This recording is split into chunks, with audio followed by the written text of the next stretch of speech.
اما بعد فقد قال اللہ تبارک و تعالی كما ورد فی سورۃ لقمان حاکیا عن لقمان علیہ السلام اعوذ باللہ من الشیطان الرجیم بسم اللہ الرحمن الرحیم یا بنی اقم الصلاة وأمر بالمعروف وانہ عن المنکر واصبر علی ما اصابک ان ذلک من عزم الامور ولا تصعر خدك للناس ولا تمش في الارض مرحا ان الله لا يحب كل مختال فخور واقصد في مشيك واغضض من صوتك ان انكر الاصوات لصوت الحمير صدق الله العظيم رب اشرح لي صدري ويسر لي امري واحلل عقدة من لساني يفقهوا قولي اللهم ربنا الہمنا رشدنا واعذنا من شرور انفسنا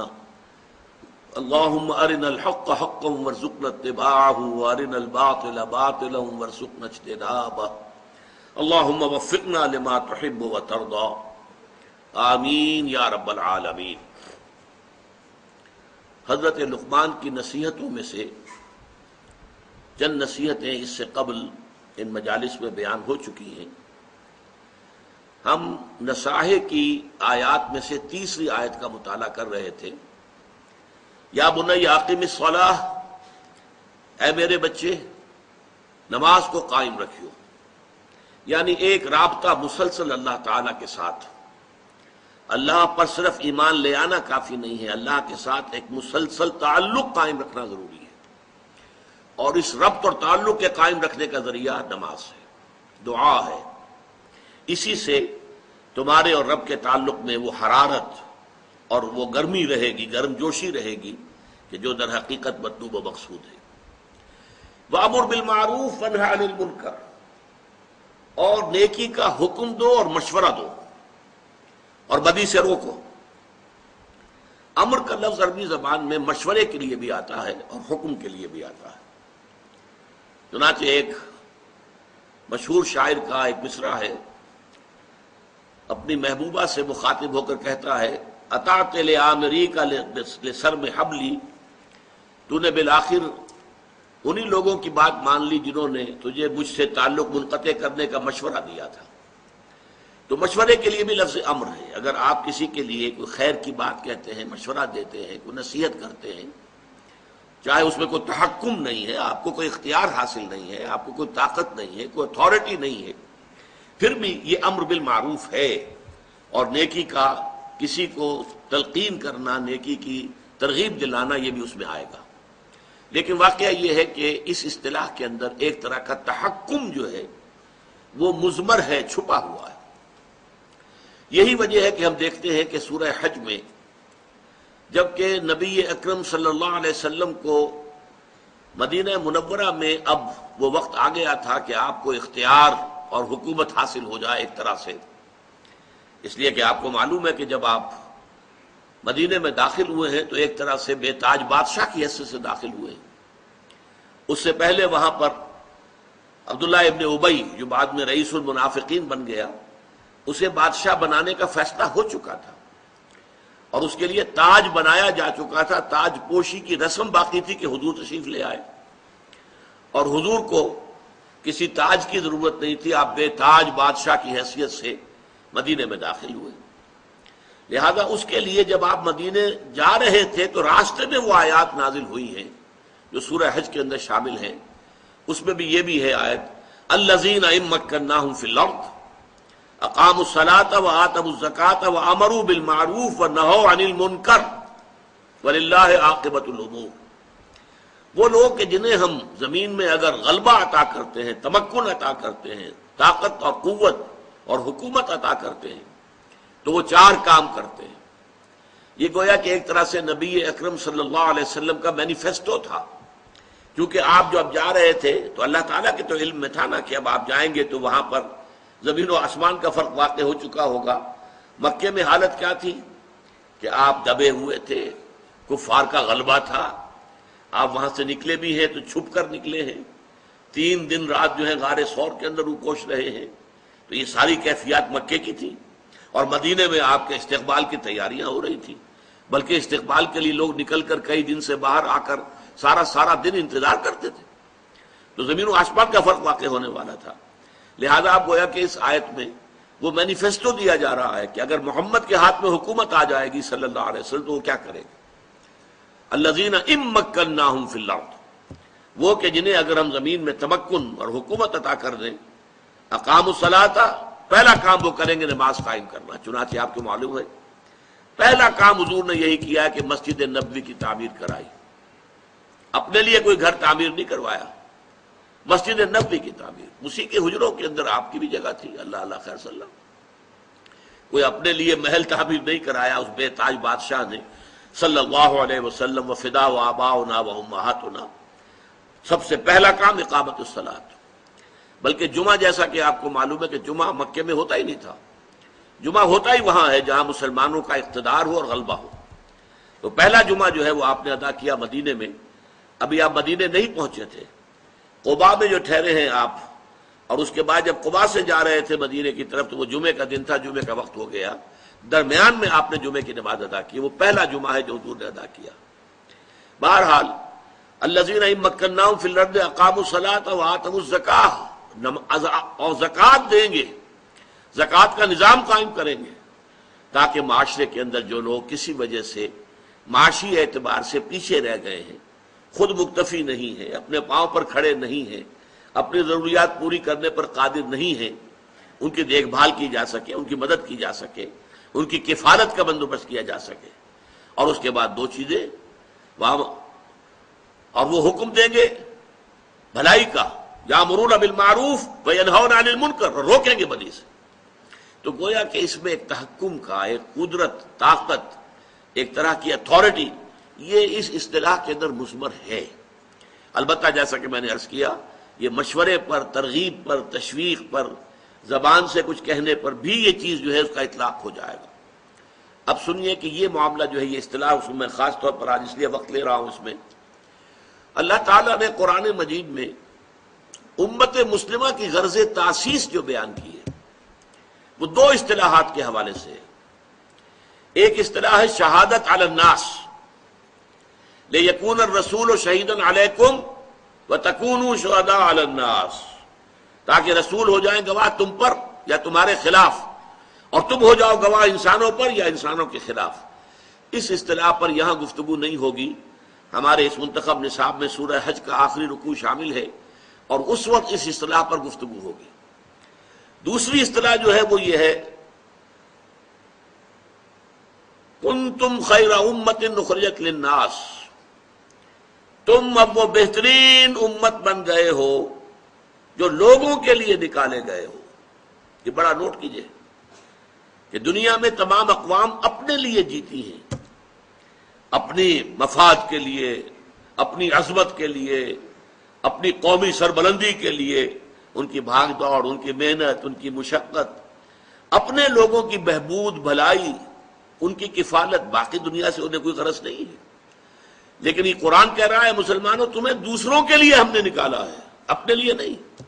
اخرجت للناس کنتم خیر امت اخرجت للناس تأمرون بالمعروف، تم نیکی کا حکم دیتے ہو اور بدی سے روکتے ہو، وتنہون عن المنکر وتؤمنون باللہ، اور اللہ پر اپنا یقین مکمل رکھتے ہو. اور یہی اسی سورہ مبارکہ میں آل عمران میں یہ مضمون ایک اور مرتبہ بھی آیا. آیت نمبر 110 ہے سورہ آل عمران کی جو میں نے ابھی سنائی آپ کو. کنتم خیر امت اخرجت للناس تأمرون بالمعروف وتنہون عن المنکر وتؤمنون باللہ. اور 104ویں آیت جو ہے اسی سورہ مبارکہ کی، وَلْتَكُن مِّنكُمْ أُمَّةٌ يَدْعُونَ إِلَى الْخَيْرِ وَيَأْمُرُونَ بِالْمَعْرُوفِ وَيَنْهَوْنَ عَنِ الْمُنكَرِ وَأُولَٰئِكَ هُمُ الْمُفْلِحُونَ. اس آیت کے دو طرح ترجمہ کیے گئے ہیں. من کے لفظ کے اعتبار سے کہ من کا جو حرف ہے وہ بعض اوقات تبعیضیہ ہوتا ہے، بعض اوقات بیانیہ ہوتا ہے. تو یہ اصطلاحات کے اندر جو ہے اس کی ثقالت کی طرف نہ جائیے، مفہوم سمجھ لیجئے.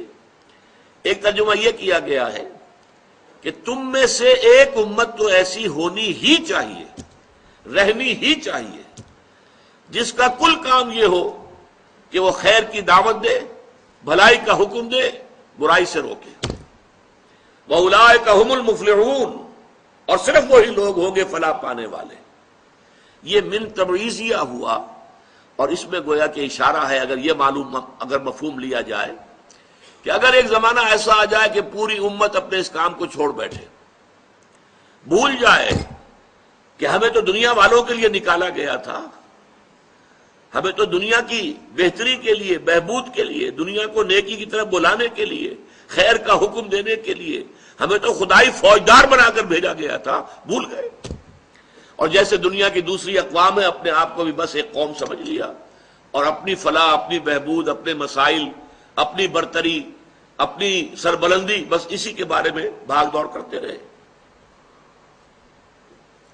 تو اس حالت میں بھی کچھ نہ کچھ لوگ تو ایسے ہونے ہی چاہیے جو جاگ جائیں کہ دیکھو ہمارا تو فرض منصبی کچھ اور تھا، اللہ نے تو ہمارے ذمے کوئی اور کام لگایا تھا۔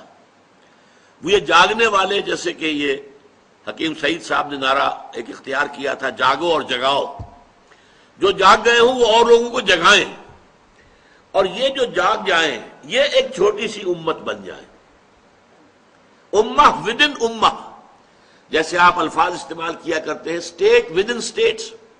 ایک ریاست ہے بہت بڑی، لیکن اس میں ایک چھوٹی سی ریاست جو ہے علیحدہ ایک گٹھ جوڑ کر کے کچھ لوگوں نے اپنی علیحدہ بنا لی ہے، یا ایک پارٹی ہے، پارٹی ود ان پارٹی، ایک پارٹی ہے بہت بڑی، کانگریس جو ہے بہت بڑی پارٹی تھی، اس میں فارورڈ بلاک ایک بنا لیا گیا تھا، وہ پارٹی ود ان پارٹی تھی۔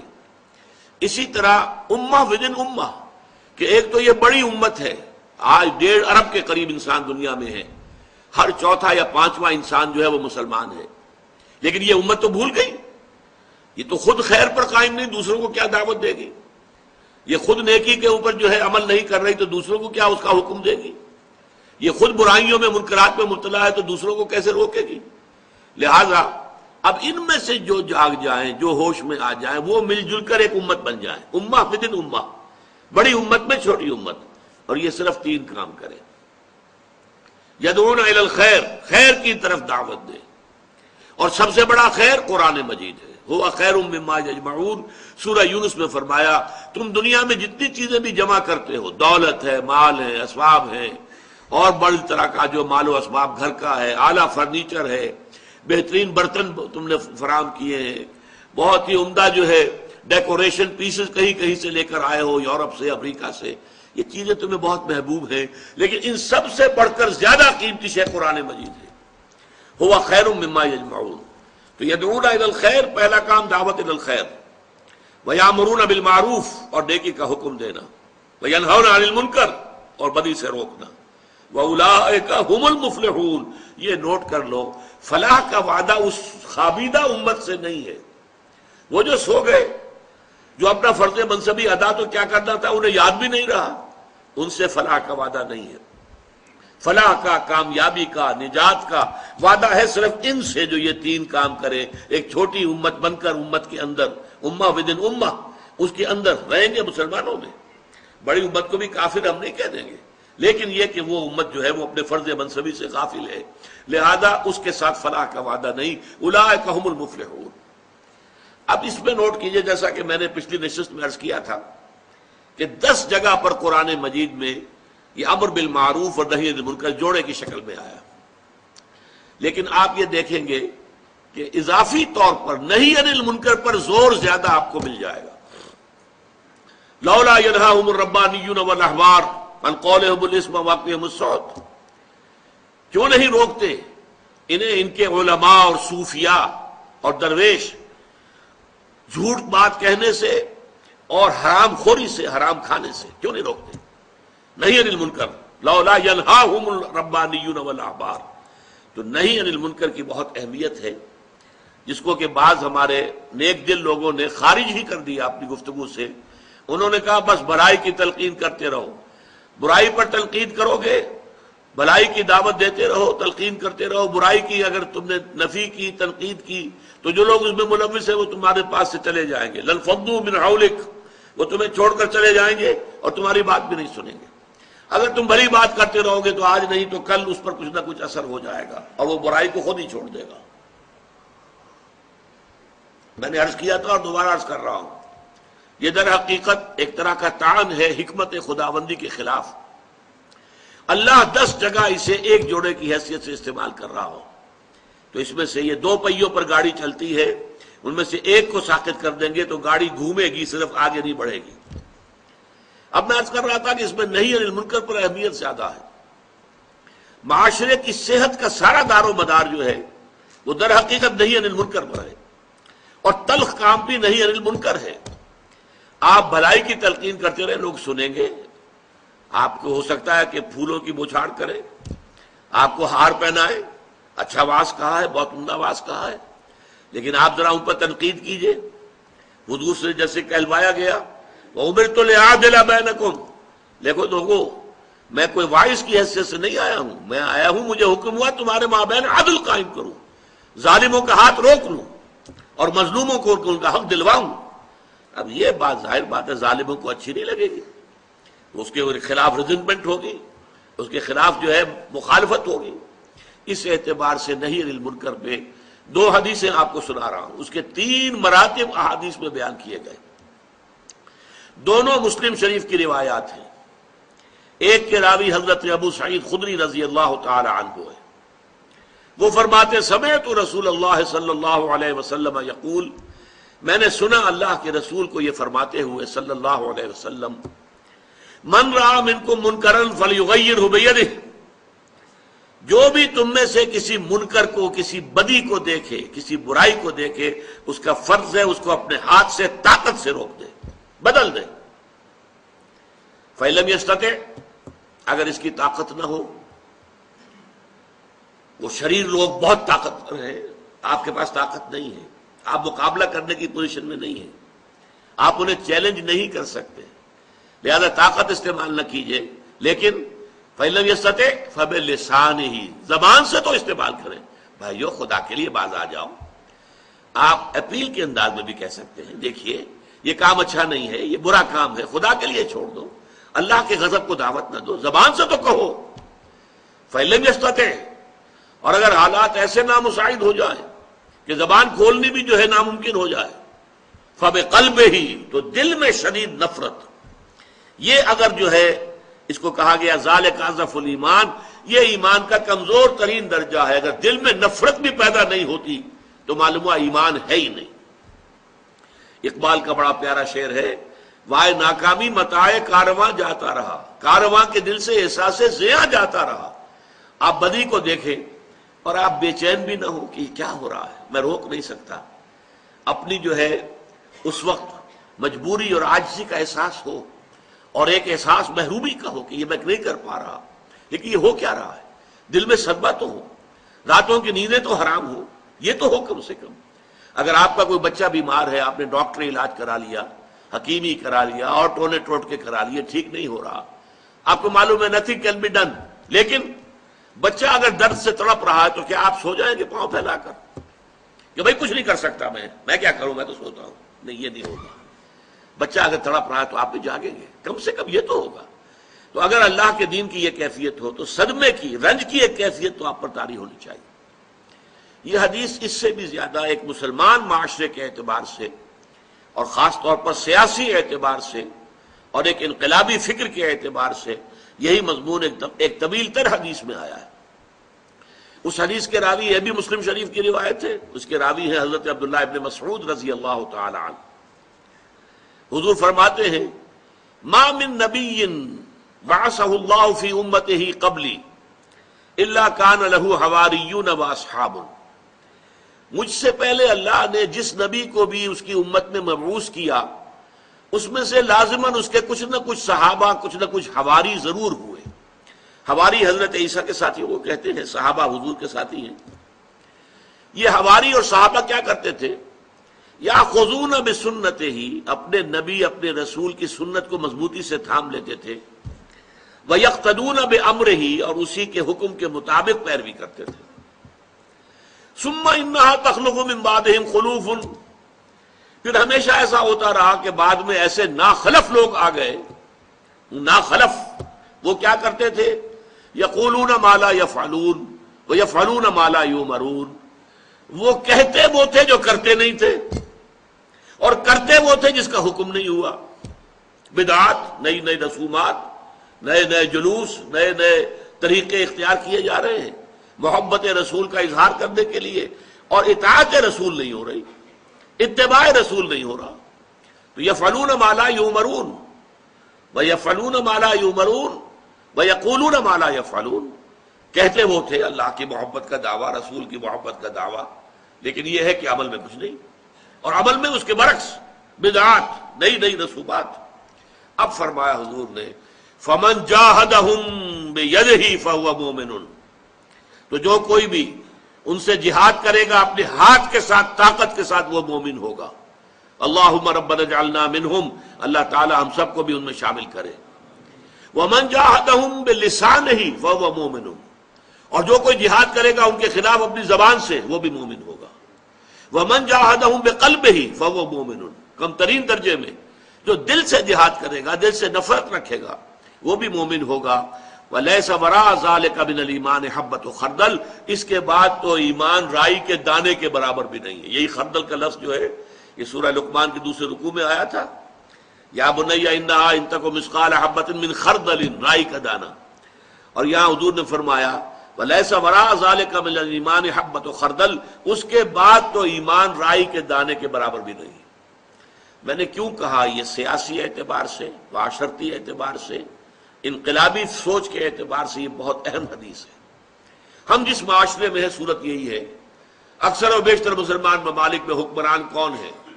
جن کا دین سے کوئی سروکار نہیں، جن کی سوچ مغربی، تہذیب مغربی، رہن سہن مغربی، ان کے ساری ویلیوز مغربی. وہ تو در حقیقت یوں سمجھیے کہ مغرب ہم پر حکمران ہے بائی پراکسی. وہ یہاں سے جانے سے پہلے اپنی خاص تعلیم و تربیت، اپنے نظام تعلیم کے ذریعے سے جن لوگوں کو اپنے رنگ میں رنگ گیا تھا، ان کے ہاتھ میں اختیار آیا اور ان کی حکومت ہے. اب ان کے خلاف یہ کام کرنا ہوگا، جہاد بالید، جہاد باللسان، جہاد بالقلب. سب سے پہلے جہاد بالقلب اگر ہے تو گویا کہ ایمان ہے، اللہ کا شکر ہے. بدی سے نفرت ہے، اور بدی کو دیکھ کر طبیعت کے اندر جو ہے بے چینی پیدا ہوتی ہے، کوفت ہوتی ہے، تو اللہ کا شکر ادا کیجئے کہ ایمان ہے. اب جہاد باللسان شروع کیجئے، مل جل کر کوشش کیجئے کہ لوگوں کو کہیں کہ یہ غلط کام ہے، مت کرو. حکومت سے بھی کہیں، جو ذرائع ابلاغ ہے ان کو استعمال کریں کہ اللہ کے لیے باز آ جاؤ، اللہ کے احکام پر چلو. یہ سود جو ہے حرام ہے، اس کے اوپر سارا بینکنگ نظام چل رہا ہے، اسے ختم کرو. ہر طرح سے یہ فحاشی اور یہ عریانی اور بے پردگی یہ اسلام کے خلاف ہے، اس کو ختم کرو. زبان سے کہیں، یہ ہے جہاد باللسان. اور اس کے بعد اگر طاقت جو ہے فراہم ہو جائے اور اتنی جمعیت فراہم ہو جائے کہ پھر میدان میں آ کر چیلنج کیا جائے انہیں، اب ہم یہ کام نہیں ہونے دیں گے، پرامن طریقے سے مظاہرہ کیا جائے، گھیراؤ کیا جائے، پیکٹنگ کی جائے کہ اب یہ کام ہم نہیں ہونے دیں گے. چلاؤ ہم پر گولیاں، مارو ہمارے سروں پر لاٹھیاں، ہم جھیلیں گے، برداشت کریں گے، لیکن یہ کہ اب یہ کام جیتے جی نہیں ہونے دیں گے. یہ ہے در حقیقت نہی عن المنکر کی اہمیت. اس کے بعد اس آیت میں آیا وَاصْبِرْ عَلَىٰ مَا أَصَابَكَ، اور بڑی عمدگی کے ساتھ جوڑ مل گیا ہے کہ پھر لاٹھیاں برسیں تو بھی صبر کرو، گولیاں چلیں تو سینوں پر کھاؤ، پیٹھ پر نہ کھاؤ. صبر کرو، جھیلو. میدان میں آ گئے ہو، اب یہ ظاہر بات ہے کہ ہر سطح پر ہوگا. آپ کے دل میں اگر نفرت ہے، وہ نفرت آپ کے طرز عمل سے ظاہر ہو جائے گی. دوسرا آدمی جو ہے اس کا آپ کے ساتھ سوشل تعلق جو ہے کمزور پڑ جائے گا، اور اس میں بھی آپ کو نقصان ہو سکتا ہے، وہ برداشت کرنا ہوگا. زبان سے آپ کہیں گے، اس میں ریزنٹمنٹ ہو سکتی ہے. وہ کہیں گے تمہیں کیا، تم کون ہوتے ہو، میں جانوں میرا کام جانے. جو بھی ہو برداشت کرو. کم سے کم یہ جو پرسیکیوشن جو ہے وربل ہو رہی ہے اس کو برداشت کرو. لیکن جب تم میدان میں آ گئے کہ اب بدی کو نہیں چلنے دینا، تو پھر تو ظاہر بات ہے کہ جان ہتھیلی پر رکھ کر میدان میں آنا ہوگا. وَاصْبِرْ عَلَىٰ مَا أَصَابَكَ، اور پھر صبر کرو ہر اس شے پر جو تم پر بیت جائے. دیکھیے یہاں وہ چار چیزیں پوری ہو گئی. وَالْعَصْرِ إِنَّ الْإِنسَانَ لَفِي خُسْرٍ إِلَّا الَّذِينَ آمَنُوا وَعَمِلُوا الصَّالِحَاتِ وَتَوَاصَوْا بِالْحَقِّ وَتَوَاصَوْا بِالصَّبْرِ. ایمان کے ضمن میں ایمان باللہ، توحید کے ساتھ، اور شرک سے اجتناب کرتے ہوئے اللہ کا شکر ادا کرنا. ایمان کے ضمن میں نمبر 2، انسانی اعمال ضائع ہونے والے نہیں ہیں، ان کے نتائج نکل کر رہیں گے. یہ تو دو ایمانیات کے ضمن میں، ایمان بالرسالت کا یہاں ذکر نہیں ہے۔ اعمال میں سے والدین کے ساتھ حسن سلوک اور پیروی کرنا اس کی جس نے کہ رخ اللہ کی طرف کر لیا ہو، نماز کو قائم کرنا، یہ اعمال صالحہ میں سے آ گیا۔ اگلی دو آیتیں ابھی اور ہیں کہ جن میں انسانی سیرت و کردار کے اچھے پہلوؤں کا ذکر ہے، اس کو بعد میں شامل کر لیجیے گا اس فہرست میں۔ پھر تواصوا بالحق، وہ آ گیا امر بالمعروف نہی عن المنکر۔ پھر تواصوا بالصبر واصبر علی ما اصابک، تو سورۃ العصر کے مضامین مکمل ہو گئے۔ اب اگلی دو آیتیں، ولا تصعر خدک للناس ولا تمش فی الارض مرحا، اور اپنے گال پھلا کر نہ رکھو۔ یہ عام طور پہ ترجمہ کر دیا جاتا ہے کہ غرور کی کیفیت جب ہوتی ہے تو انسان جو ہے وہ کشادہ پیشانی سے لوگوں سے نہیں ملتا، سیدھا بات نہیں کرتا، بڑا ذرا سا گردن میں خم، سعر اصل میں کہتے ہی ہیں۔ اونٹ کو ایک بیماری ہوتی ہے جس سے اس کی گردن ٹیڑھی ہو جاتی ہے، یہ سعر ہے۔ تو جس کو ہم اپنی زبان میں کہتے ہیں کج روخی۔ ایک آدمی آپ سے بات کرنا چاہتا ہے، آپ اس سے فیس نہیں کر رہے، اسے ذرا یوں کر کے بات کر رہے ہیں، گویا کہ براہ راست اسے ایڈریس کرنا، یہ اپنے مقام سے آپ بڑا فرو سمجھتے ہیں کہ یہ تو نیچے ہے، میرا مقام بہت بلند ہے۔ اسی طرح یہ جو کج کولاہی ہوتی ہے، کولاہ جو ہے وہ ذرا ٹیڑھا ہو، ٹوپی جو ہے وہ ٹیڑھی ہو سر کے اوپر، تو یہ کج روخی اور کج کولاہی، یہ تمام چیزیں جو ہے یہ ولا تصعر خدک للناس۔ جب کسی انسان کو خیر کی توفیق مل جاتی ہے، بھلائی کی توفیق مل جاتی ہے، جب وہ فطرت کے راستے پر چل رہا ہے اور نیکی کے راستے پر چل رہا ہے، تو اب سب سے بڑا خطرہ جو اسے لاحق ہو جاتا ہے، شیطان جو ہے اس کے لیے سب سے بڑا گڑھا جو کھودتا ہے جس میں کہ وہ گرا سکتا ہے اس کو، اگر انسان جو ہے چوکس اور چوکن نہ ہو، تو وہ یہ کہ غرور پیدا ہو جائے، زوم پیدا ہو جائے اپنی نیکی پر، اپنے تقوی پر، اپنی بھلائیوں پر، اپنی عبادت گزاری پر۔ اگر زوم پیدا ہو گیا and you look down upon the others، دوسروں کو آپ بنظر استحقار دیکھنے لگے، تو آپ کی ساری اچیومنٹس زیرو سے ضرب کھا کر زیرو ہو جائیں گے، gone with the wind، ختم۔ اس لیے یہ بہت بڑی بات ہے۔ حدیث میں آیا ہے لن يدخل الجنہ من کان فی قلبہ مثقال ذرۃ من کبر، وہ مثقال ذرہ پھر آ گیا، یا جنت میں ہرگز داخل نہیں ہو سکے گا وہ شخص جس کے دل میں ذرے کے ہم وزن بھی تکبر ہوگا۔ اور حدیث قدسی ہے الکبر ردائی، تکبر تو میری چادر ہے، مجھ پر راست آتی ہے۔ المتکبر اللہ کے ناموں میں سے ہے، هو اللہ الذی لا الہ الا هو الملک القدوس السلام المومن المہیمن العزیز الجبار المتکبر، وہ المتکبر ہے، المتعال ہے، بہت بلند ہونے والا اور بہت تکبر کرنے والا، لیکن بندے کے لیے نہیں۔ بندے کے دل میں اگر تکبر آ گیا تو اس کی ساری نیکی، سارا تقوی زائل ہو جائے گا۔ ولا تصعر خدک للناس، تواضع ہونی چاہیے۔ شیخ سعدی نے بڑی خوبصورت اس کے لیے مثال دی ہے۔ درخت ہے، آم کا درخت ہے، امرود کا درخت ہے، انار کا ہے، سنترے کا ہے، جب اس پر پھل آتا ہے تو شاخیں جھک جاتی ہیں۔ اسی طرح انسان کو اگر اللہ تعالیٰ خیر عطا کر دے، اچھے ثمرات اس کی سیرت میں، اس کے کردار میں، اس کی شخصیت میں، علم کے اعتبار سے، کردار کے اعتبار سے بھلائیاں آ جائیں، پھل آ گیا ہے، تو اب اس کو جھک جانا چاہیے، تواضع ہونا چاہیے۔ اس کے بجائے اگر تکبر ہو گیا، گردن اکڑ گئی، تو معلوم ہوا کہ بس سارا اپنا کیا دھرا جو ہے وہ ضائع ہو جائے گا۔ وَلَا تُصَعِّرْ خَدَّكَ لِلنَّاسِ وَلَا تَمْشِ فِي الْأَرْضِ مَرَحًا، اور زمین میں اتراتے ہوئے نہ چلو، اکڑ کر چلنا، اترا کر چلنا۔ مرح جو ہے وہ فرح سے آگے ہے۔ فرح کہتے ہیں خوشی سے آپے میں نہ سمانا، وہ تو خوشی سے آپے سے باہر ہو گیا، یا وہ نہیں سما رہا تھا، وہ کوئی اور لفظ میرے ذہن میں نہیں آ رہا اس وقت۔ تو یہ جو اس فرح سے آگے مرح ہے، اس میں یہ ہے کہ انسان اترا کر اپنی بڑائی، اپنی خوبی کا اظہار بھی کرتا ہے۔ وَلَا تَمْشِ فِي الْأَرْضِ مَرَحًا۔ اب آپ دیکھیں گے کہ یہ مضامین جو ہے قرآن مجید میں ان کی اہمیت کا اندازہ اس سے ہوگا۔ سورہ بنی اسرائیل کے 4 رکوع میں بھی آئے ہیں، وَلَا تَمْشِ فِي الْأَرْضِ مَرَحًا، زمین میں اکڑ کر مت چلو، یہ وہاں بھی آیا ہے۔ اسی طریقے سے اور دوسرے مقامات پر سورہ الفرقان کے آخری رکوع میں بھی آیا ہے وَعِبَادُ الرَّحْمَٰنِ الَّذِينَ يَمْشُونَ عَلَى الْأَرْضِ هَوْنًا، اللہ کے نیک بندے تو وہ ہیں جو زمین پر چلتے ہیں تو آہستگی کے ساتھ چلتے ہیں، وہ زور سے قدم مار کر نہیں چلتے، گردن اکڑ کر نہیں چلتے، گردن اکڑا کر نہیں چلتے، اور گردن بھی اکڑی ہوئی ہو اور سر کے اوپر ایک جو ہے شافہ، اس کا ترا بھی جو ہے وہ بڑا اونچا کر لیا گیا، تو اس سے کیا ہوتا ہے؟ اِنَّكَ لَن تَخْرِقَ الْأَرْضَ وَلَن تَبْلُغَ الْجِبَالَ طُولًا، تم کتنے ہی زور سے پاؤں مار کر چلو گے ہماری زمین کو پھاڑ نہیں سکتے، اور کتنی ہی گردن اکڑا لو اور کتنا ہی ترا چڑھا لو پہاڑوں کی بلندی تک تو نہیں پہنچ سکتے۔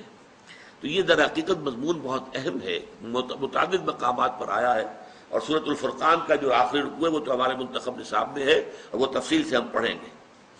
تو وَلَا تُصَعِّرْ خَدَّكَ لِلنَّاسِ وَلَا تَمْشِ فِي الْأَرْضِ مَرَحًا إِنَّ اللَّهَ لَا يُحِبُّ كُلَّ مُخْتَالٍ فَخُورٍ، یقیناً اللہ تعالیٰ کو بالکل پسند نہیں ہے جو اکڑ کر چلنے والے ہیں اور شیخی خورے ہیں۔ مختال کا لفظ بڑا پیارا ہے، یہ خیل سے بنا ہے۔ خیل جو ہے اعلیٰ نسل کا گھوڑا، بہت اونچی جس کی پیڈگری ہو، اگر آپ اس کی چال دیکھیں گے اس کی چال میں ایک تمکنت ہوتی ہے۔ جب انسان اپنی چال میں یہی تمکنت اختیار کرتا ہے تو یہ اختیال ہے، گویا کہ خیل کا سا انداز اختیار کرنا اپنے چلنے میں، خیل سے باب افتعال بنا اختیال۔ تو اللہ تعالیٰ کو بالکل پسند نہیں ہے کل مختال فخور، فخر کرنے والے، اپنی نیکیوں پر اپنی دولت پر بھی فخر ہوتا ہے، لیکن اپنی نیکی پر بھی ہوتا ہے، اپنے علم پر بھی ہوتا ہے، اللہ بچائے، اپنی عبادت پر بھی ہوتا ہے، اللہ تعالیٰ اس سے اپنے حفظ و امان میں رکھے۔ ان اللہ لا يحب كل مختال فخور واقصد فی مشیک، اپنی چال میں میانہ روی اختیار کرو۔ یہ چال سے مراد یہاں پر صرف چلنا نہیں ہے، بلکہ پوری زندگی میں روش جسے ہم کہتے ہیں، اپنی روش میں۔ اب روش بھی اصل میں تو چلنے کے معنی میں آتا ہے، لیکن روش کیا ہے؟ رویہ، روش ہر اعتبار سے ایک درمیانی کیفیت۔ والقصد فی الفقر والغنا، حضور نے فرمایا ایک حدیث میں کہ مجھے میرے پروردگار نے 9 باتوں کا حکم دیا ہے، ان میں سے ایک یہ بھی ہے کہ چاہے تنگی ہو اور چاہے کشادگی ہو، کافی مال موجود ہو، ہر حال میں اقتصاد، قصد، درمیانی راستہ اختیار کرنا۔ یعنی یہ کہ اگر بہت تنگی ہے تو کوئی حرج نہیں ہے، کسی وقت قرض بھی لیا جا سکتا ہے، لیکن یہ کہ جو ضروری کام کرنے کے ہیں وہ کرنے ہی ہے۔ اور اگر زیادہ دولت آ گئی ہے تو بہت زیادہ کھل کھیلنے کی ضرورت نہیں ہے، اس میں بھی یہ ہے کہ محتاط انسان جو ہے وہ خرچ کرے، صحیح صحیح جگہ پر خرچ کرے۔ تو والقصد فی الفقر والغنا، تو یہ بھی اسی طریقے سے چال کا انداز بھی، اس میں بھی یہ ہے کہ نہ بہت تیز چل رہا ہو آدمی، نہ بہت دھیمے چل رہا ہو، اس میں بھی محسوس ہو ایک درمیانی چال سے انسان چل رہا ہے۔ خرچ کے اندر خاص طور پر یہ معاملہ آتا ہے کہ نہ تو کوئی بخیلی کا انداز ہو اور نہ اسراف ہو، نہ تبذیر ہو۔ اسراف سے تبذیر اور زیادہ بری شے ہے۔ اسراف تو یہ ہے کہ آپ حقیقت میں جس شے کی ضرورت ہے اس پر ضرورت سے زیادہ خرچ کریں، یہ اسراف ہے۔ کھانا آپ کی ضرورت ہے، وہ ایک سالن روٹی سے بھی گزارا ہو سکتا ہے، کئی ڈشز، کئی کھانے، یہ اسراف ہے۔ اس کو حضور نے منع کیا، ناپسند کیا، سختی سے ناپسند کیا۔ بلکہ آپ نے فرمایا کہ اگر روٹی میں گھی لگا ہوا ہو تو پھر سالن کی بھی ضرورت نہیں، کیونکہ اس کا سالن اس کے اندر موجود ہے، گھی جو اس میں لگا ہوا وہ کافی ہے۔ آپ اس کو حلق سے اتارنے کے لیے بڑی آسانی کے ساتھ نرم ہو جاتی ہے روٹی، سالن کی ضرورت یہی ہوتی ہے نا۔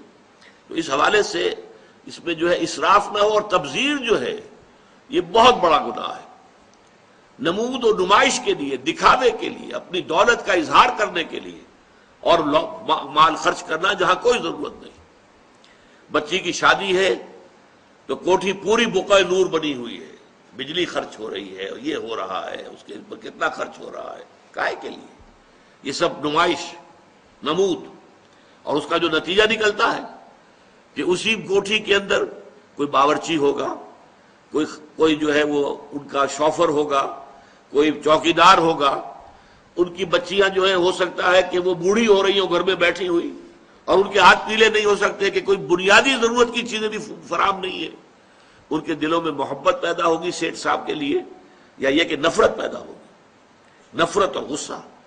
اسی لیے پھر جب کے زمانے میں سرخ جھنڈے بہت لاہور کی سڑکوں پہ نظر آئے تھے تو دولت مند لوگوں کو بڑا خوف ہو گیا تھا کہ یہ لوگ جو ہے یہ ہمارے پیٹ چاک کریں گے، ہمارے پیٹ پھاڑیں گے. یہ نفرتیں پیدا ہوتی ہیں. اسی لیے کہا گیا ان المبذرین کانوا اخوان الشیاطین. یہ سورہ بنی اسرائیل میں یہ بھی ہمارے منتخب نصاب میں درس آ جائے گا کہ یہ جو نمود و نمائش کے لیے دولت اڑانے والے لوگ ہیں یہ تو شیطانوں کے بھائی ہیں. وکان الشیطان لربہ کفورا. اور یقیناً شیطان جو ہے وہ اپنے پروردگار کے لیے، اپنے مالک اور رب کے حق میں بہت ہی ناشکرا تھا. وَاقْصِدْ فِي مَشْيِكَ وَاغْضُضْ مِنْ صَوْتِكَ. اور اپنی آواز کو پست رکھو. اس کے کیا معنی ہے؟ آواز کا پست رکھنا ایک تو یہ کہ عام گفتگو میں بھی خام خواہ انسان زیادہ بلند آواز سے نہ بولے بلکہ دھیمے انداز میں گفتگو کی جائے.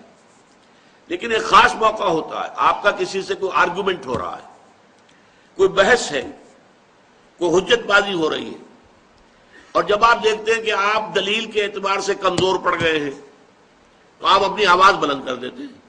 یعنی یہ کہ دلیل کے اندر جو کمی پڑ گئی ہے اسے کمپنسیٹ کرتے ہیں کہ آواز کا والیوم بڑھا دیا. یہ در حقیقت شے ہے جو یہاں پر بیان کی جا رہی ہے کہ خواب کا بلند آوازی کے ذریعے سے کسی کو مرعوب کرنے کی کوشش کرنا یہ غلط ہے. آپ جو ہے اپنی بات کے وزن کے اعتبار سے، وہ اگر عقلی اعتبار سے وزندار بات ہے تو اس سے منوائیے، اس کی دلیل کے اعتبار سے. ورنہ یہ ہے کہ ہر حال میں پست آواز رکھنا بھی اچھا نہیں ہے. بعض مواقع ایسے ہوتے ہیں، مثلا یہ کہ میں آپ کو حدیث سنا رہا ہوں کہ حضور صلی اللہ علیہ وسلم، ظاہر بات ہے کہ حضور کے طرز عمل کے بعد تو کسی چیز کو کوسچن نہیں کیا جا سکتا. حضور جب خطبہ دیتے تھے، اب آپ کے علم میں ہے کہ دو طرح کے مقررین ہوتے ہیں. ایک مقرر وہ ہے جو لیکچرز دے رہے ہوتے ہیں، بڑے دھیمے دھیمے انداز میں بات چل رہی ہے، مربوط ہے، مسلسل. ایک ہے جو ذرا جوش کے انداز میں، جسے ہم خطابت کہتے ہیں، اوریٹری. ایک ہے لیکچر، ایک ہے اوریٹری. تو حضور کا خطاب جو تھا وہ اوریٹری کی نوعیت کا تھا. اور حدیث میں جو الفاظ آتے ہیں، یہ مسلم شریف کی روایت ہے عن جابر ابن عبداللہ انصاری رضی اللہ تعالی عنہ، اور ان سے یہ دو طرق سے مروی ہے یہ روایت کہ نبی اکرم جب خطبہ دیتے تھے، اذا خطب احمرت عیناہ، تو آپ کی دونوں آنکھیں سرخ ہو جاتی تھی. وعلا صوتہ، اور آپ کی آواز بہت بلند ہو جاتی تھی. واشتد غضبہ، اور آپ غضبناک ہو جاتے تھے. حتیٰ کانہ منذر جیش، ایسا ہوتا تھا جیسے کہ کسی لشکر کو پھر ڈرایا جا رہا ہے. یقول صبحکم ومساکم، کہ دیکھو تمہارا دشمن یا تو صبح تم پر چھاپا مارے گا یا شام کو تم پر چھاپا مارے گا. تو جس طریقے سے کہ اسے ڈرایا جاتا ہے اور خبردار کیا جاتا ہے اور جوش کے ساتھ اور جذبے کے ساتھ، تو حضور کا جو انداز ہے وہ در حقیقت خطابت کا یہ تھا. اس پہلو سے یہ ہے کہ یہ چیز مستقل نہیں ہے. البتہ یہ ہے کہ عام طور پر بلند آوازی کو اپنا وصف بنا لینا. تو اس کے بعد جو فرمایا ان انکر الاصوات لصوت الحمیر. اب یہ بھی دیکھیے قرآن مجید کا ایک خاص انداز ہے. اسی رکوع میں ہم نے منکر اور معروف یہ دو اصطلاحیں دیکھی. وامر بالمعروف ونہی عن المنکر. اس منکر سے انکر کا لفظ یہاں آ گیا. ان انکر الاصوات لصوت الحمیر. سب سے زیادہ ناپسندیدہ آواز گدھے کی آواز ہے. بلند تو بڑی ہوتی ہے، ڈیچو ڈیچو جب وہ کرتا ہے تو، لیکن یہ کہ کسی بھی انسان کو وہ اچھی لگتی ہے آواز، کسی کو اچھی نہیں لگتی. تو آواز کی محض بلندی جو ہے اس کا حسن نہیں ہے. جہاں بلندی کی ضرورت ہو وہاں پر ہو، لیکن یہ کہ عام طور پر گفتگو میں آواز جو ہے وہ پست رہے. اور یہ ہے کہ انسان گفتگو کرے تو اپنے دلیل پر، اپنے موقف کے عقلی طور پر مضبوط ہونے پر اپنا جو ہے وہ انحصار اور دار و مدار رکھے، نہ کہ آواز کی بلندی پر. بہرحال یہ جو دو آیتیں ہیں آخر کی اس رکوع کی، ان میں تواضع اور تکبر کا ازالہ. تواضع جو انسان میں پیدا ہوتی ہے وہ اس سے، اس کا عملی میں آپ کو نسخہ بتا رہا ہوں. انسان اپنے عیبوں پر نگاہ رکھے، اپنی بھلائیوں پر نہ زیادہ نگاہ جمائے، اپنی کوتاہیوں. کون شخص ان کا کامل ہے؟ کامل کوئی نہیں. کسی نہ کسی پہلو سے کوئی خامی، کوئی کمی کہیں نہ کہیں تو ہے، اس پر نگاہ جمائے رکھو. تو اس سے یہ ہے کہ تکبر پیدا نہیں ہوگا. تواضع پیدا ہوگا، انسان کے اندر حلم پیدا ہوگا، اور تکبر کا ازالہ اس سے ہوتا ہے۔ انسان اس کائنات کی وسعتوں کا، اس کی پہنائیوں کا ذرا تصور کرے، اس پوری کائنات میں میری حیثیت کیا ہے؟ ایک نقطے کے برابر بھی نہیں، نقطہ بھی بڑی شے ہے، کیا حیثیت ہے ہماری؟ اور اس کے لیے وہ جو میں نے ابھی آپ کو تمثیل سنائی، انک لن تخرق الارض ولن تبلغ الجبال طولا، کتنا ہی زمین پہ پاؤں پٹک پٹک کر چلو، تم ہماری زمین کو پھاڑ نہیں سکتے، اور کتنا ہی گردنوں کو اکڑا لو اور کتنے ہی ان پر ترے اور چڑھا لو، تم ہمارے پہاڑوں کے برابر نہیں ہو سکتے۔ تو یہ در حقیقت اپنی جو بھی کمی ہے، اپنے آپ کو انسان سمجھے کہ میں بہت حقیر انسان ہوں، اس کائنات کے اندر میری حیثیت کیا ہے۔ ہاں، اللہ تعالیٰ کی نظر کرم اگر ہو اور اللہ تعالیٰ میری خطاؤں سے درگزر فرمائے تو بہت بڑا کامیابی کا معاملہ ہو جائے گا، ورنہ تو یہ ہے کہ ہر وقت انسان کو ڈرتے رہنا چاہیے، اپنی کوتاہیوں اور کمزوریوں کے اوپر نگاہ رکھنی چاہیے۔ اس سے یہ ہے کہ تکبر ہرگز پیدا نہیں ہوگا، بلکہ اللہ تعالیٰ کے جناب میں عجز اور انکساری جو ہے، جس کی کہ ہمیں حدیث کے اندر ایسی ایسی مثالیں ملتی ہیں۔ حضور اپنے اس مقام رفیع کے باوجود، سید المرسلین، حبیب رب العالمین، اپنے اس مقام پر بھی جب اللہ سے مخاطب ہوتے تھے تو ایک دعا ہے جو میرا کتابچہ ہے مسلمانوں پر قرآن مجید کے حقوق، اس کے آخر میں نے وہ دعا دی ہے، درج کی ہے، اللہم انی عبدک، اے اللہ میں تیرا بندہ ہوں، وابن عبدک، میرا باپ بھی تیرا ایک غلام تھا، وابن امتک، میری ماں بھی تیری ایک ادنا کنیز تھی، فی قبضتک، میں تیرے قبضہ قدرت میں ہوں، ناصیتی بیدک، میری پیشانی تیرے ہاتھ میں ہے، جدھر چاہے لے جائے، ماضٍ فی حکمک، اور میرے پورے وجود میں تیرا حکم جاری و ساری ہے، عدل فی قضاؤک، اور میرے بارے میں جو فیصلہ تو کرے وہ عدل پر مبنی ہوگا۔ یہ انداز محمد الرسول اللہ کا اپنے پروردگار سے تخاطب کا تھا۔ بارک اللہ لی ولکم فی القرآن العظیم ونفعنی وإیاکم بالآیات والذکر الحکیم۔